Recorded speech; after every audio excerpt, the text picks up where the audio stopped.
محفوظ کس چیز کے لیے کر لیا ہے؟ جب ہم اس سے ملیں گے, when we will return to him. آپ کو پتا ہے ریلیجن کتنے بڑے بڑے پرابلم سالو کرتا ہے. ایک مدر کا مجھے وائس میسج آیا, بہت گریف میں تھی وہ, اور لٹرلی میرا دل پھٹ گیا ان کی آواز سن کے. شی سیڈ کہ میری 14 سال کی بیٹی تھی and she died because of some disease.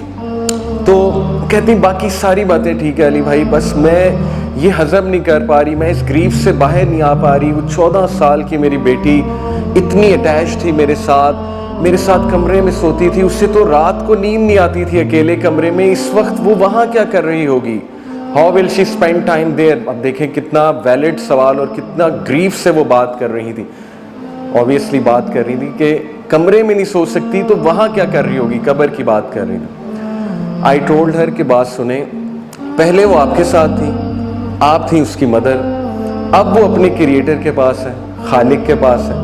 خالق تو آپ سے انفائنائٹ ٹائم زیادہ اس سے محبت کرتا ہے. تو why are you thinking like this کہ اب پتہ نہیں اس کا کیا بن رہا ہوگا؟ Why are you not thinking positively کہ اب تو وہ خالق کے پاس پہنچ گئی؟ آلدو آئی انڈرسٹینڈ آپ کا گریف بہت بڑا ہے. تو سبحان اللہ, this acted like magic on her and she said کہ واقعی یہ بات آپ کی درست ہے.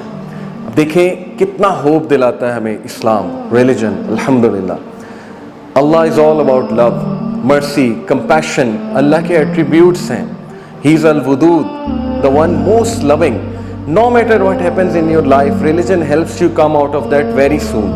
Stages of grief بتاتے ہیں نا سائیکالوجسٹ, تو میرا یہ خیال ہے کہ اینڈ کی جو سٹیج ہوتی ہے نا, ایکسیپٹنس ہوتی ہے, کہ ایکسیپٹ کر لیا اس نے گریف کو, اس سچویشن کو, اور اس میں سب کو آنا پڑتا ہے, مانے یا نہ مانے. I believe کہ umbrella vision, the bigger purpose, it helps you come to that conclusion very soon. It helps you come out of trauma very soon.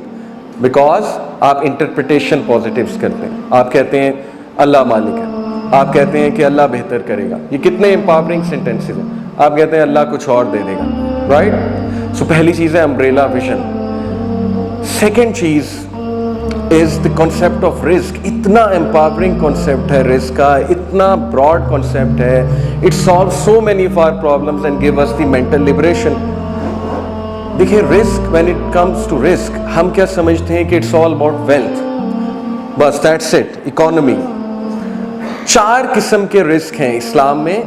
There are 4 types of risk. Number 1, social wealth. Social wealth کیا ہے؟ Social wealth is کہ آپ کے ساتھ جو لوگ منسلک ہیں وہ لائل ہیں, اچھے ہیں, سنسیئر ہیں آپ کے ساتھ, آپ کو بیک سٹیب نہیں کریں گے, آپ کو بیک بائٹ نہیں کریں گے, رائٹ؟ لائل ہیں. لائلٹی کتنا بڑا ایشو ہے آج کے دور میں. I know many rich people, they are super rich but they don't have loyal people. People are literally waiting for them to die, and people are waiting کہ ان کی دولت ساری ہمیں مل جائے, even their family. Social wealth کتنا بڑا رسک ہے. امیجن اللہ تعالیٰ, دیکھیں نا تمام چیزیں اللہ کے ہاتھ میں. اللہ کہتے ہیں کہ لوگوں کے دل اللہ کی 2 انگلیوں کے درمیان. امیجن اللہ آپ کے ساتھ ایسے لوگ اٹیچ کر دے جو آپ کے ساتھ مخلص ہیں, جو پازیٹیو لوگ ہیں. ٹاکسک لوگ کو نکال دے اللہ آپ کی زندگی سے. کیا نہیں ہو سکتا؟ پروفٹ صلی اللہ علیہ وسلم کی لائف تھی, ایسے کمپینینز تھے کہ دے ور ریڈی ٹو ڈائی فار ہم, تھے کہ نہیں؟ Social wealth. Second is time wealth. Time wealth کیا ہے؟ ٹائم میں برکت. بہت سے لوگ ہیں فائنینشلی ویل آف ہیں, ٹائم ہی نہیں ہے, چیزوں کا ٹائم نہیں ہے, فیملی کے لیے ٹائم نہیں ہے, اچھے کاموں کے لیے ٹائم نہیں ہے, رائٹ؟ اور بہت سے لوگ ہیں ویلدی ہیں, بہت ویل آف ہیں, لیکن ٹائم بہت زیادہ ہے. تو دیکھیں time is the creation of God Almighty, time is the creation of اللہ, اور وہ بھی بہت بڑا رسک ہے. Number 3, emotional wealth. Emotional wealth کیا ہے؟ سکون, کنٹینٹمنٹ, کم میں خوش ہو جانا. غنا, غنا کس چیز کو کہتے ہیں؟ Light in the heart. Emotionally stable رہنا, کمپوزڈ رہنا, گریٹیٹیوڈ, شکر گزاری کرنا, پازیٹیو ایموشنز ایگزیبٹ کرنا. آل دیز تھنگس, یہ ایموشنل ویلتھ ہے, ہر ایک کے پاس نہیں ہوتی. And finally Islam also acknowledges کہ فائنینشیل ویلتھ بھی رسک ہے. ایسا نہیں ہے کہ یہ رسک ہے ہی نہیں, بالکل ہے, ضروری ہے. میں نہیں کہوں گا کہ ضروری نہیں ہے. Money does matter, But what matters more is how you spend money.